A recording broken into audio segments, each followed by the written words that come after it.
and a huge night for your career as well. Massive night for my career. So yeah, victorious 100%. That's my goal, that's my plan, and that's my motivation. So yeah, looking forward to it. Respect to the team.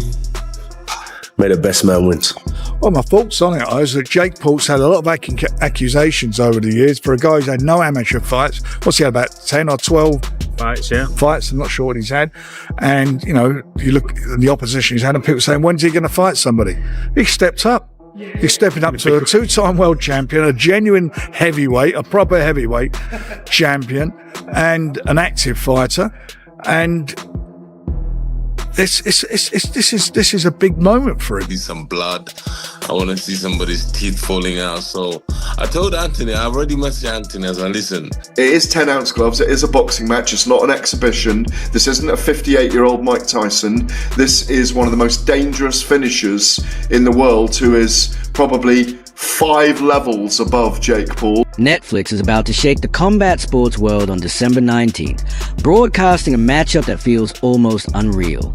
Jake Paul, the internet's most polarizing disruptor, will step into a real heavyweight prize fight against Anthony Joshua, former unified world champion, Olympic gold medalist, and one of the most dangerous punchers of modern boxing. 8 rounds, 3 minutes each, 10 ounces gloves, no shortcuts, no influencer safety nets, no catch weights, no exhibitions. This is professional boxing at its rawest. Is 6'6", 250. Even if AJ just wants to keep him on the end of a jab, look at the reach. He's got a 6-inch reach on Jake. And trust me, the Chloe concept has told me the 6 inches is more than enough. Okay? So that's going to be a problem. Again, not even talking about the fact that AJ is more dangerous with just his power, but the jab, the reach, the extent, turnover of the right hand, he's going to be able to hit Jake at range. Jake can't even hit him. 43 amateur fights, 32 pro fights. He's 28-4. He's an Olympian. He's a gold medalist. He's won the world title. Delusional, yes. Very rich, yes. For years, people mocked Jake Paul for facing undersized opponents or faded names. They said he needed someone young, big, powerful, experienced, a fighter with real pedigree. Now, he's got it. Joshua isn't just another big guy. He's a generational puncher, the kind of physical force most heavyweights struggle to handle, let alone a YouTuber. And still, Jake signed the contract. No hesitations, no backdoor clauses. He said yes to the toughest version of this fight. It is 10-ounce gloves. It is a boxing match. It's not an exhibition. This isn't a 58-year-old Mike Tyson. This is one of the most dangerous finishers in the world, who is probably 5 levels above Jake Paul and a weight division above him. I think it's irresponsible to let those two in a ring together in a proper boxing match. That's my view. It doesn't damage his bank balance, but if he earns $70 million for this, are we really going to see him? The drama starts before they even touch gloves. Joshua has to come in under 245 pounds, a weight he hasn't seen in years. He's been competing around 250 to 255, so now he must shed pounds while keeping his explosiveness. Meanwhile, Jake has to shift from prepping for smaller exhibitions to a full-fledged heavyweight showdown. That's a huge physical transformation in just weeks. Both fighters are taking massive risks in camp before the first punch is even thrown. Million reasons why Anthony Joshua's taking this fight. In my head, I never ever thought this fight would happen. Why? Because of Anthony Joshua's desire to be immeasurable, to be a 3-time heavyweight champion of the world. To me, it shows me his desire. Pick up 50 million along the way. Nobody can knock him for this. This is now business. This is business. For Jake Paul, absolutely crazy. Jake Paul is a domestic level professional fighter here in the UK. Would he win a British title? No, I don't think so. So now they're putting this domestic level fighter in with a former heavyweight 2-time champion of the world. The weight is 245. So I think last time Anthony Joshua weighed around that, it was when he boxed Usyk. That means he's got to be fight fit on point. Because his last fight, he was 18 stone. I think it was 254 against Danny Dubois. So now he's basically saying you've got to get yourself in position, get yourself fit, and get yourself ready for fight. It's not tiddlywinks. This is a fight. It's not a push and a pull. You know, so as long as it's not a push and a pull, and don't put me down and don't touch me in the build up to this fight. You know, I remember when McGregor and Mayweather, they had this little side of don't touch me in the build up to this. If this is a real, legitimate fight, Jake Paul is absolutely crazy. If not crazy, he's super brave. And it'll be interesting to see. The hype is already insane, and the first press conference hasn't even happened yet. Fans are split. Half the internet is cheering Jake like he's the boldest man alive, saying, this is the kind of craziness boxing needs. Someone willing to jump weight classes and face monsters. They call him the face of modern risk-taking. The other half is shocked, wondering if Jake's lost it. Because who in their right mind looks at Anthony Joshua, a 6 feet 6 inches powerhouse with dynamite in both fists, and says, yeah, that's a fight I want. That mix of admiration and disbelief is what's making this fight explode online. Well, my thoughts on it is that Jake Paul's had a lot of accusations over the years for a guy who's had no amateur fights. What's he had, about 10 or 12 fights, yeah. Fights, I'm not sure what he's had. And, you know, you look at the opposition he's had and people saying, when's he going to fight somebody? He stepped up. He's stepping up to a 2-time world champion, a genuine heavyweight, a proper heavyweight champion, and an active fighter. And this is a big moment for him. And you got to take your hat off to him for that. As regarding AJ, I'm sure AJ's wants a fight back after that, that unbelievable loss he had against Daniel Dubois. It's quite an emphatic loss. He wants to come back, get himself, dip his toe in the water. He's going to get paid a lot of money for this. This fight's going to generate a lot of money because for me, it's a fighter. Jake Paul's going to be a massive underdog against a big favourite, a big odds-on favourite. Can he do it or not? This is a car crash. And people will watch it because that's what people do at car crash. People aren't just talking. They're obsessed.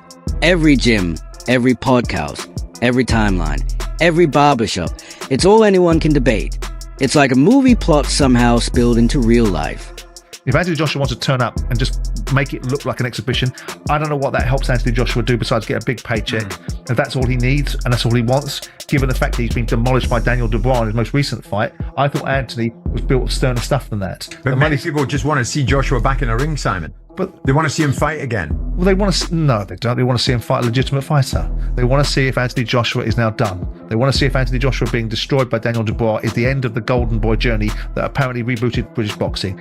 I don't think it did. I think he was a major figure. I don't think he just rebooted British boxing. I think that's a heavy crown for him to have to wear. But he is a phenomenon. When you go watch Anthony Joshua go into a fight, the atmosphere goes up 20 notches. So that's the expectation he has to carry around.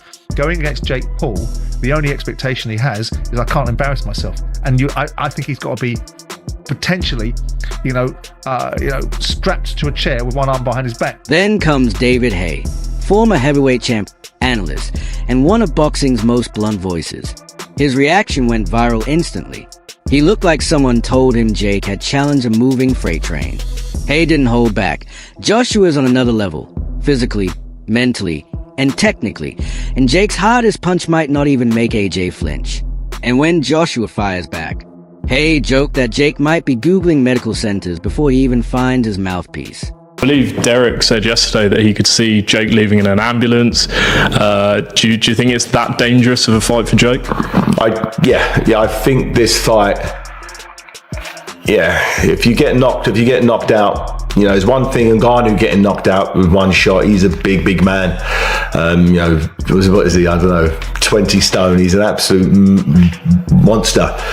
Jake Paul's a cruiserweight. He's a cruiserweight, and when you get hit by someone like Anthony Joshua, it's gonna put you out. And if you get put out, likelihood is you might need to go to the hospital to get a brain scan. Hopefully this isn't the case. He's not going to be dehydrated because it's a heavyweight. I think it'd be more of a quick explosive knockout. What makes Haye's take so sharp is that he doesn't completely dismiss Jake. He respects the courage. He said Jake signing up to fight Anthony Joshua is like walking into an amusement park and skipping every normal ride, choosing the one that launches you upside down into the ocean. It's insane, but it's also a rare kind of bravery boxing rarely sees. Haye's message is clear. Joshua risks nothing. Jake risks everything. maybe it's a good thing that the fight will be over quickly for Jake Paul, but it's a brave thing for him. Credit to him. If he is genuinely going to fight Anthony Joshua, mad respect, because on paper it looks terrible for him. It looks like it's a no-win situation. There's nothing he's done in any of his previous fights where you can say, well, if he does this, that's going to work against Anthony Joshua. I think his Jake Paul's best shot bounces off Anthony Joshua, and I think the opposite isn't the case. I think AJ gets him out of there very, very comfortably. Davies jumps in with a brutally honest take. Joshua is here for the payday, not legacy. With a fight professionally sanctioned, real gloves, real rounds, real weight limits, there's no way for AJ to shrug it off if things go wrong. I give 100% respect to Jake Paul, but that's a dangerous fight for him. He probably gets knocked out, and I'm not trying to be a hater. I'm not saying nothing bad, but Anthony Joshua is Anthony Joshua. You know, he's multiple-time champion, Olympic gold medalist. You know what I mean? The last time somebody stepped in the ring with him that didn't have that much boxing experience was Ngannou, and you've seen what happened to him. But big respects to Jake Paul. It's gonna be a good card. You know what I mean? It's a big fight, and it's a good fight, man. I give 100% respect to Jake Paul for even taking that fight. The Ring 4, November 22nd. Watch only on DAZN. Gareth makes his harshest point clear.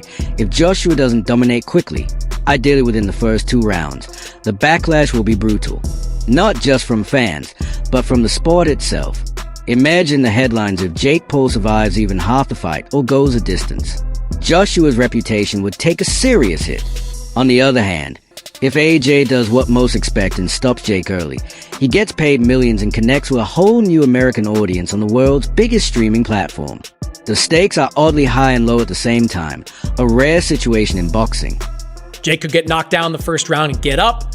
Second round gets obliterated in the same way that Francis Ngannou gets obliterated. Enormous credit to Jake Paul for this, who is putting together the most unique box rec in professional boxing history. Nate Diaz is on his box rec. Julio Cesar Chavez Jr. is on his box rec. Mike Tyson is on his box rec. And come December 19th, Anthony Joshua is going to be on his box rec. And Anderson Silva, remember? Anderson Silva, one of the greatest MMA fighters of all time. Ridiculous box rec. Then comes Derek Chisora. While others give essays, Chisora brings a flamethrower. He hears the matchup and instantly predicts carnage. This isn't about tactics or training camps. He's talking pure, unfiltered destruction. In true Chisora fashion, he says if Joshua doesn't finish Jake in a few rounds, the internet will roast him forever. Some blood. I want to see somebody's teeth falling out. So I told Anthony, I already messaged Anthony as I listen. I tell you what, I said to AJ, if this goes past 5 rounds, everybody's going to be having a go at you because you can't go past 5 rounds with this kid. It has to go past 1 round or 2 rounds. Past beyond 4 or 5 rounds, you know, people are going to be doubting you as a fighter himself. So he has to smoke him out like what he did Francis Ngannou in Saudi Arabia in 1 round. When he claims AJ could put Jake out just by breathing on him, people weren't sure whether to laugh or agree. Chisora's reaction sounds wild, but is voicing what many boxing fans secretly think. He's saying the quiet part out loud, and that's why fans can't get enough of his take.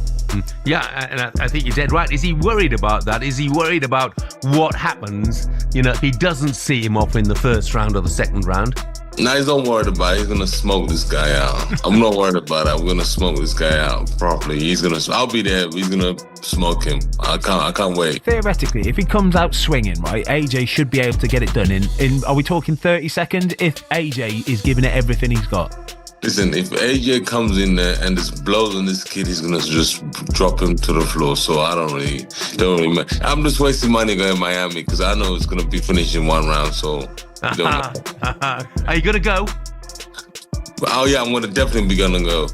Okay. I have to be there. It's going to be exciting. That's a wrap for today. Fight fans, smash that like button, subscribe, and turn on notifications so you never miss the latest boxing updates.